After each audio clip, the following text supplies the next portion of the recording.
ओम शांति। 14 अगस्त 2025। आज का पुरुषार्थ। आज बाबा ने कहा कि मीठे बच्चे, वर्तमान समय पाप की दुनिया है जहां रावण विकार का राज्य है। यहां धन संपत्ति होने पर भी मनुष्य दुख और अशांति में रहता है क्योंकि वो विषयों की वैतरणी नदी में गोते खा रहा है। इसके विपरीत पुण्य की दुनिया स्वर्ग है जहां दुख का नामो निशान नहीं होता। बाप परमात्मा संगम युग पर आकर इस पाप की दुनिया को पुण्य की दुनिया में बदल देते हैं। जो आत्माएं 84 जन्मों का पूरा चक्र लेती हैं, उनका अंतिम और सबसे महत्वपूर्ण लक्ष्य नर से नारायण बनना होता है। इसका अर्थ है कि वे अपनी कर्मेंद्रियों, विशेषकर आंखों पर पूर्ण विजय प्राप्त कर लेती हैं। अगर किसी को देखने से अब भी विकारी ख्याल आते हैं तो वो इस ऊंचे पद का अधिकारी नहीं बन सकता।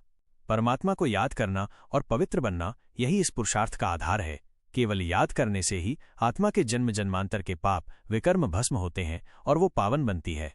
ये याद ही वो पहली और सबसे महत्वपूर्ण सीढ़ी है जो हमें स्वर्ग के द्वार तक पहुंचाती है। बाबा आप बच्चों को बार बार समझाते हैं कि बच्चों को अपने बाप से ऑनेस्ट, सच्चा रहना चाहिए। इसका मतलब है कि अपनी गलतियों और कमजोरियों को छिपाना नहीं है, बल्कि उन्हें स्वीकार करके बाबा को बताना है। ये सच्चाई ही मन के बोझ को हल्का करती है और आगे बढ़ने की शक्ति देती है। दैवी गुणों को धारण करने का सीधा संबंध किसी को भी दुख न देने से है। इसमें सिर्फ शारीरिक नुकसान नहीं आता, बल्कि क्रोध में आकर किसी से लड़ना, झगड़ना, उल्टा सुल्टा बोलना या बुरी दृष्टि रखना भी पाप है। इन कामों से आत्मा पुण्य आत्मा नहीं बन सकती। पुरुषार्थ क्या और कैसे करना चाहिए? रोज रात को चार्ट रखना। ये एक तरह की आत्मनिरीक्षण की प्रक्रिया है। हर रात सोने से पहले आपको एक चार्ट बनाना है जिसमें ईमानदारी से ये नोट करें कि आपने दिन भर में क्या किया। क्या आपने किसी को अपनी दृष्टि, वाणी या कर्म से दुख तो नहीं दिया? क्या आपके मन में कोई व्यर्थ या विकारी विचार तो नहीं आया? क्या आपने बाप को याद करने में समय लगाया? इस चार्ट को बाप को लिखकर देने से आपके मन का बोझ हल्का होता है और बाबा आपको सही मार्ग पर चलने के लिए मदद करते हैं। आंखों को शीतल बनाना, अपनी दृष्टि को पवित्र बनाने के लिए ये अभ्यास करना है कि हर आत्मा को आप भाई बहन के रूप में देखें, न कि किसी शरीर को काम भावना से। ये एक कठिन लेकिन जरूरी पुरुषार्थ है।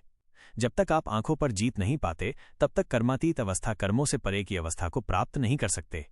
चाल चलन को सुधारना, अपने मैनर्स और चरित्र को दैवी बनाना है। इसमें अपनी बोली को मीठा बनाना, हर किसी के साथ प्रेम और आदर से पेश आना और किसी भी परिस्थिति में अपने मन की शांति को बनाए रखना शामिल है।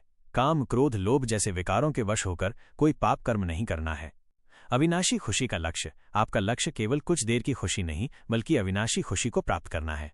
इसके लिए हद की छोटी छोटी प्राप्तियों और मोह को छोड़ना पड़ सकता है, लेकिन ये त्याग आपको अविनाशी खजाना दिलाएगा। गुणमूर्त बनकर सेवा। सबसे बड़ी सेवा यह है कि आप स्वयं गुणों की मूर्ति बने। जब आप स्वयं दैवी गुणों से भरपूर होंगे तो आपकी उपस्थिति और आपका व्यवहार ही दूसरों को प्रेरणा देगा। इस तरह आप गुणों का दान देते हैं और दुनिया में सकारात्मकता फैलाते हैं। बच्चे, अपने एक एक संकल्प की वैल्यू को समझो। आपके संकल्प से ही दुनिया बनी, आपके संकल्प से ही भगवान धरा पर आया और अंत में आप अपने संकल्प की पावर से ही विश्व परिवर्तन का कार्य करोगे। देखो बच्चे, आप स्वयं के साथ साथ परमात्मा बाप को भी विश्व में प्रत्यक्ष करने वाली आत्माएं हो, तो आपका एक एक संकल्प और बोल पर अटेंशन होना चाहिए। बच्चे, आप योग लगाने वाली नहीं, बल्कि योगयुक्त रह सारी आत्माओं का, प्रकृति का कल्याण करने वाली आत्मा हो। तभी तो आप प्रकृतिपति, विश्व की सभी आत्माओं के मालिक बन सभी का परिवर्तन कर दोगे। बच्चे, अब हर पल अपनी सीट पर सेट रहे अपना कार्य शुरू करो। अब हर पल शिव बाप को संग रख, स्वयं की और सेवा की रूपरेखा चेंज कर सहज और जल्द से जल्द सफलताओं के अधिकारी बनो। बाप समेत सभी आत्माएं आपकी इंतजार में हैं। इसलिए बच्चे, अब समय अनुसार ना सोचो, ना बोलो, बस बाप परमात्मा पिता के संग रहे, बाप की श्रीमत प्रमाण चलते चलो। अच्छा, ओम शांति।